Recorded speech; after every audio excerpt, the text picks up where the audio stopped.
Dobro, evo, čestita im,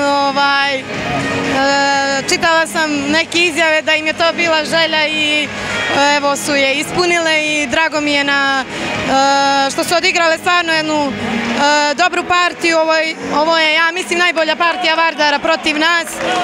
Mi stvarno nismo bile na zadovoljavajućem nivou i ni u odbrani ni u napadu. Imali smo nekih grešaka koje inače nemamo, ali eto, dobro je što se desio ovaj poraz i nadam se da ćemo ispraviti naše greške da bi mi bile bolje. Još jednom čestitam ekipi Vardara, stvarno su bile odlične.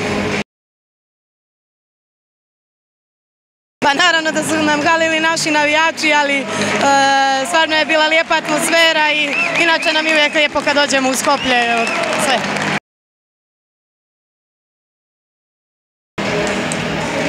Pa meni je totalno svejedno, jer koja god ekipa da dođe, mi ćemo pružiti 100% naših mogućnosti, tako da spremamo se za svakog protivnika isto, uglavnom sve je na nama, tako da ako mi budemo na nivou, a ne kao što je bilo danas, mislim da nemamo protivnika.